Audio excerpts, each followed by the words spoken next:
May pala to.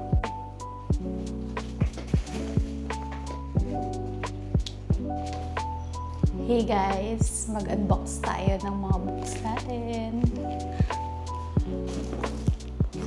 So, let's start with the smaller one. 2 packages nga pala yung na-receive ko. These are from both Camp Demigods in TikTok, if you know them. They are a TikTok shop na nagla-live selling weekly sa TikTok and also sa Facebook, I think. So, they sell mga pre-loved and sometimes meron din silang mga brand new books. So, currently, most of their books are hardbacks. Pero meron din silang pailan-ilan ng mga paperbacks na books. Sobrang tibay packaging.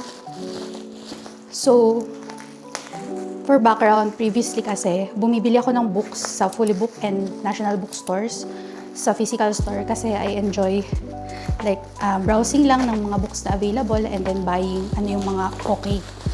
But recently, napansin ko yung mga books, lalo na yung mga paperbacks, ranges from 800 to 1,000, grabe. I still have my Twilight collection here. And tinignan ko yung price niya. 10 years ago, 325 pesos lang ang mga paperbacks. So, grabe yung inflation, diba? Well, recently, bumibili ako sa Shopee since may mga vouchers. So, yung mga paperbacks, nagre-range lang ng 500 to 600. But sa Camp Demigods, around 490 to 690 depending sa condition and hardbound na sila. So, this one, yung unang haul ko is yung first 2 live sellings na nag-join ako sa kanila. So, 4 books lang yung nakuha ko kasi you know naman, pag live selling, pabilisan mag-type, pabilisan ng internet, dapat hindi mo na siya iisipin. Imamind mo na kaagad. So, ito yung mga nakuha kong books from them sa first 2 live sellings na nag-join ako. Ayan. So, first one is Next to You. Ayan. Same author siya ng Out on a Limb. This year ko lang nabasa yung Out on a Limb and sobrang nagustuhan ko siya. Trope niya is unexpected pregnancy. Ganda. So, I think, binili ko to kasi same author. I'm expecting much from this. 470 ko lang siya nabili. Paperback na. Then, the next book, lagay ko lang dito. Then, the next book na nabili ko is from Alex Aster, yung Summer in the City. Yan. So, binili ko to kasi yung usual na cover na ito, di ba? Yung pink, if you know it. And then, nakita ko nagbenta sila ng blue. So, kinuha ko na siya. This one I only got for 590. O, 590 na. Walang stain or anything, no? Parang brand new. Tapos 590 pesos lang. And hardback na siya. May map siya. Then, pag binuksan mo yung book jacket, taxi. Ang cute! Next one, ayun, may free postcard, may free bookmark pala siyang kasama. Ayan. The next book that I got is Business Casual from BK Borison. Ayan. I got this one for 490 lang. So, mura, di ba? And then, this one is by Emily Henry. If you know Emily Henry, siya yung author ng showing nasa Netflix na People We Meet on Vacation. So yun, nabasa ko na rin yan. So nice. So this one, yung Happy Place, I've heard a lot of good reviews with this book. So hardbound din siya. And I think this is the UK version or copy since iba yung cover niya. Honestly, I find the UK copies mas maganda yung mga covers niya. I don't know, ako lang ba yun? This one I got only for 550. See, hardbound na siya, walang dumi, halos, no signs of usage, tapos 550 pesos lang. Ganda, diba? So, the next one, yung bigger box. Workout pala to. Yan. This one, I got dun sa 3rd live selling na nag-join ako sa kanila. This one, marami-rami ako nakuha. Siguro nakapag-practice na ako mag-type ng code and mag-mine. So, shucks, medyo madami na ako nakuha dito. Hirap pala to. Wait lang. I swear, yung mga nag-join sa live nila, around 200 to 300 yung kalaban ko lagi. And ang hirap pakamain, guys. Okay. Sobrang secured ng packaging nila. Tsaka ang bilis nila dumating. I think from Bulacan. Oo, from Bulacan yung seller. And I'm from Laguna. Siguro, i-ship nila today, the next day, or mga 2 days lang, nandito na siya sa amin. Ang dami, oh. Oh my God. Sobrang secured ng packaging nila.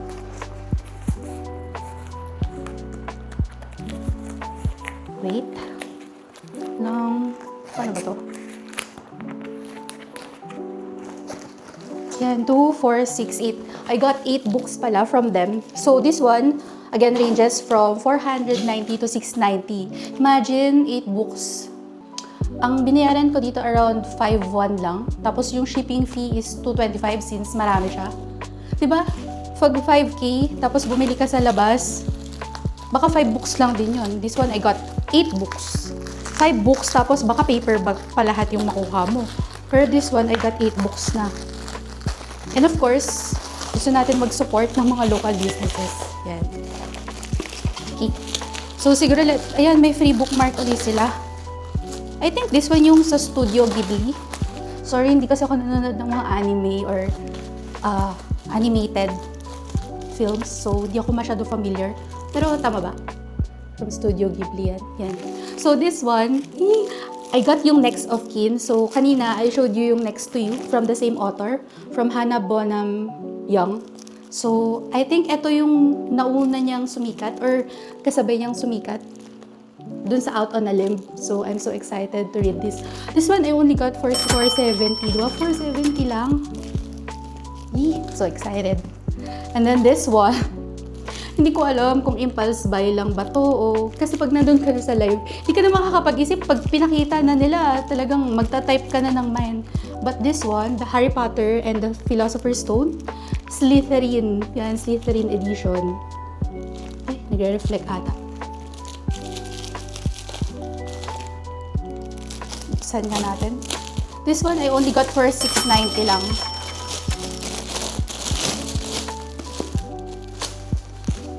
Ayan o, 20 years of Harry Potter magic. Parang ano nila, special edition ata to. Then yung edges, sprayed edges na green. Honestly, ang bala ko sana yung Ravenclaw kasi nag-take ako ng quiz nung, I don't know, wizarding quiz, Ravenclaw yung house ko. But pag nandun ka na kasi, di ka sure kung makakakuha ka ba ng Ravenclaw. So nice guys, 690 lang o, ang ganda. Parang hindi pa siya nagagamit or nababasa. You know? And then, the next one na nakuha ko is yung Part of Your World, A Twisted Tale. Yan. This one I got for 690 din. Ito yung retelling ng story ni Ariel. Yan. I want sana yung kay Tangled or kay Rapunzel. Kaya lang, hindi ko siya nakuha guys. Naunahan ako. Sabi, what if Ariel had never defeated Ursula? Ganda. Hardbound siya. Tapos 690 pesos lang din. Sobrang good condition ng mga nakuha ko. Dun sa live guys, sinasabi naman ng seller ano yung condition, if may foxing, may tanning, may signs of usage, may konting scratch. So, malalaman mo na kagad if magmamind ka ba. This one, hindi ko alam bakit ko siya minine, pero ang cute kasi nung cover, 690 din, hardbound, Ready or Not, yung title niya, yan. So, honestly kasi, ako, ang mga pinabasa ko is romance and thriller. Pinag-alternate ko silang dalawa. Minsan, pag nauumay na ako ng konti sa romance, nagti-thriller ako, ganyan. Yung mga easy-read na thriller like Frida or Riley Sager, ganyan. Pero recently, nag-into romantasy ako. Fourth Wing. So, next is, speaking of Fourth Wing, ibabasa rin ba kayo nun? Nasa Iron Flame na ako. And then, hindi ko na-mind sa live yung Iron Flame. Ang na-mind ko lang is Onyx Storm. So, sana next live meron pa silang Iron Flame. So, this one.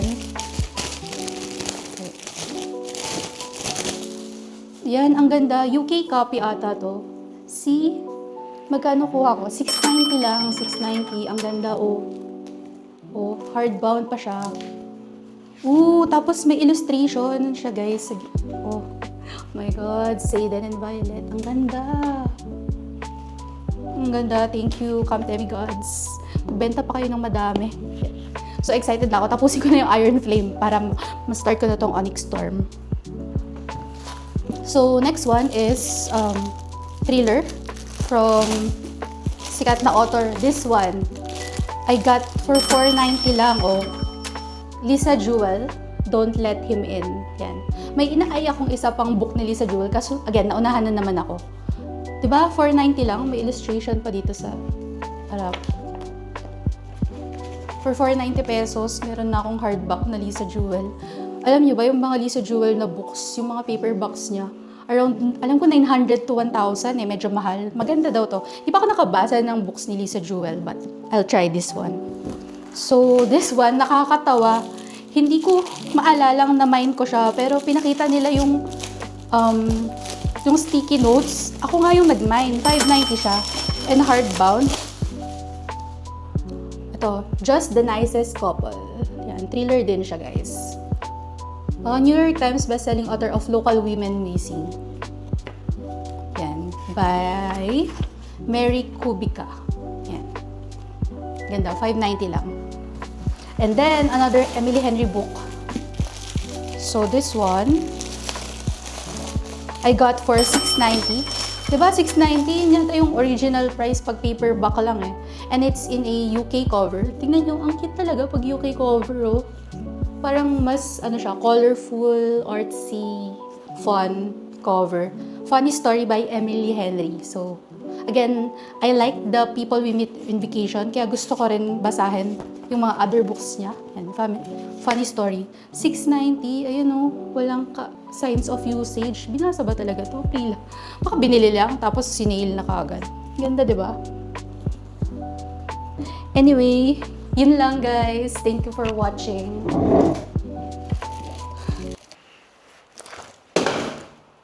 The reality of filming an unboxing video. Uy, daming kalat.